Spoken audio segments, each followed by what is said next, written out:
Vocês sabiam que o ambiente onde o produto é vendido pode ser mais influente para a venda do que o próprio produto? Não é à toa que marcas conhecidas como o Starbucks ou a Apple investem pesados na arquitetura. E hoje a gente vai te mostrar exatamente como o branding e a arquitetura se conectam nesse ponto para gerar mais vendas. A arquitetura comercial, ela não é só estética, ela é estratégia. E quando a gente fala de estratégia, a gente quer dizer o branding, toda a relação com a marca, percepção de valor, mas principalmente conversão, porque afinal de contas nenhum negócio sobrevive se ele não converter, ele não gerar lucro. E se você tem um negócio, independente de que seja prestação de serviços ou a venda de um produto físico, assiste a esse vídeo, porque hoje a gente vai te mostrar como que o espaço físico pode ser uma ferramenta de vendas para você.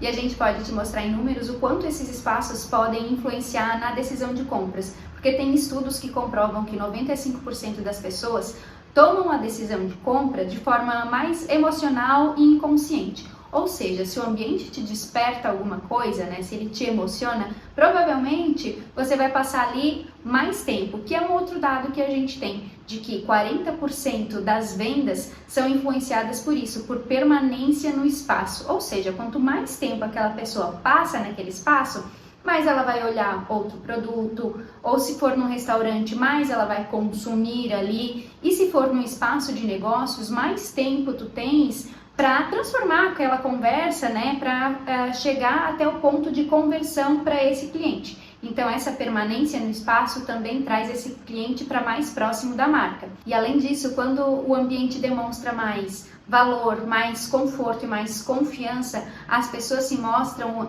dispostas a pagar até 16% a mais naquele produto. Ou seja, a gente vê aí a clareza da importância de pensar estrategicamente naquele espaço. Afinal de contas, a arquitetura ela também é uma linguagem, e quando ela é bem pensada, ela vai comunicar quais são os valores da marca, o posicionamento dela no mercado e até mesmo o público que ela quer atrair.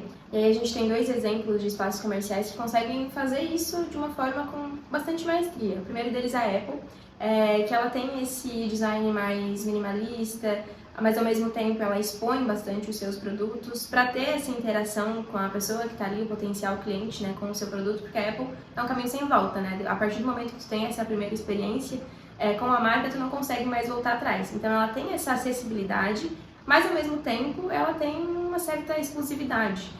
Então tanto a própria marca quanto o espaço físico, as lojas da Apple, elas demonstram bastante esse lado mais tecnológico e inovador também. O Starbucks, a proposta dele é fazer tu se sentir em casa.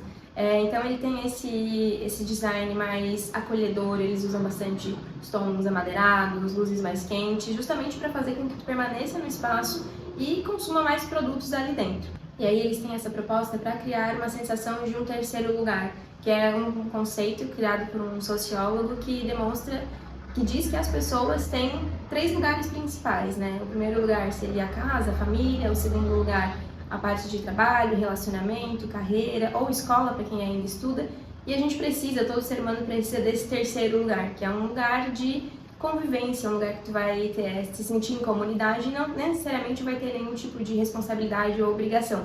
E o Starbucks consegue fazer isso com bastante excelência e traduzir o seu DNA dentro do espaço físico. Mas todos esses exemplos aqui eu citei 2 grandes empresas, né? Mas isso não precisa se limitar a grandes marcas. A gente consegue aplicar isso também para pequenos negócios, colocando a essência da marca dentro do espaço. E o que a gente precisa é pensar na arquitetura como um fator de valorização da marca. Isso tem que estar já contabilizado nos custos que a gente vai ter. Porque, falando de números, novamente, a arquitetura pode ser responsável por aumentar em até 20% a percepção de valor da marca. Lá a gente já falou, né, em 16% do que as pessoas estariam dispostas a pagar. Mas aqui é demonstrar o valor em cima do produto, entendeu? E, além disso, quando o espaço é acolhedor, ele também pode fidelizar o cliente. A gente também tem dados que demonstram que 60% dos clientes podem voltar ou indicar o produto, né, simplesmente pela experiência que ele teve no espaço, ou seja, a arquitetura também fideliza o cliente e é por isso que a gente tem que pensar nela como um investimento e não um gasto. E agora vão alguns insights de como que a gente costuma aplicar isso nos nossos projetos comerciais. Primeiro de tudo, guiar o teu cliente por dentro do teu espaço físico, ou seja, direcionar ele para aqueles pontos que tu queres chamar mais atenção, destacar mais. E aí a gente está falando mais em questão de produtos, né? Mas isso é uma boa estratégia para que tu tenha esse ponto focal, sabe? Para que o cliente não passe pelo teu espaço sem perceber esse item que tu queres que ele perceba. Até mesmo quando é uma empresa, por exemplo, e tu queres vender a ideia de alguém comprar a tua confiança, né? Então, você vai levar a pessoa para dentro da tua empresa e tu quer demonstrar os espaços, ou, por exemplo, um investimento em um maquinário, tudo aquilo tem que ser percepção, tem que criar essa percepção de valor, para que realmente a pessoa compre a tua ideia. Por exemplo, vai chamar alguém para ser um investidor dentro da tua empresa, né, tratando desse negócio. Então, não é só para produtos em específico. O lugar, né, a experiência que a pessoa vai ter num lugar, ela também, tu também vende confiança, né, vende credibilidade, desejo. Aqui a gente vai falar de produtos, mas a arquitetura atua em multinegócios, né. Além disso, utilizar também a iluminação a seu favor, para destacar, aí no caso de produtos, né, destacar os produtos. Não deixar aquela iluminação apática, uniforme, que não cria esse destaque, porque assim a gente consegue criar climas diferentes. E esse é um ponto também que dá para utilizar nessa questão de prestação de serviços ou outros tipos de negociações. Criar esse clima diferenciado a depender do teor da conversa, né? Então, a iluminação é algo que a gente pode e deve usar muito a nosso favor. Além disso, pensar também nas tonalidades, texturas, materiais alinhados ao branding da marca. Não necessariamente precisa pintar todo o teu espaço da cor da tua marca, não é isso. Mas sim trabalhar de forma equilibrada e deixando alguns códigos para que o cliente vá se sentindo mais imerso no universo dessa marca, às vezes até mesmo sem ele se dar conta de que ele está sendo guiado por esse caminho, sabe? Então não precisa estar necessariamente estampado na cara dele, mas pode fazer isso através de formas mais sutis e que vão funcionar super bem.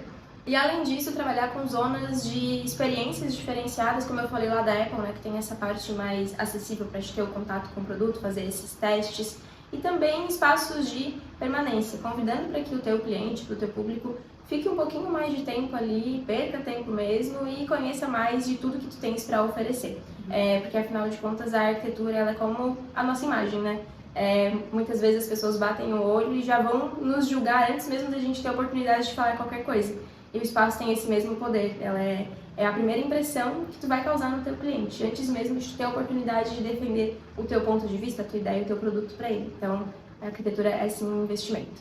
Então pense na arquitetura como aquele vendedor silencioso, porque na verdade ela muitas vezes, como a Maria falou agora há pouco, vai ser o teu primeiro contato com o cliente. E muitas vezes, né, o ponto de venda vai ser o primeiro contato com o cliente. Então ela pode e deve sim ser levada em consideração para uma aliada nas vendas. Então, além de a arquitetura ser uma aliada para conseguir converter mais vendas, ela também vai fazer com que você conquiste e fidelize os seus clientes e deixe sua marca mais memorável, porque ela pode ser extremamente persuasiva. E aí, se vocês gostaram desse conteúdo, curte aqui pra gente saber e compartilha esse vídeo com alguém que tem um negócio, que talvez esteja precisando de ajuda para repensar o seu espaço e atrair mais clientes, converter mais vendas. E se inscreve aqui no canal também para não perder mais nenhum conteúdo. E até o próximo. Tchau, tchau!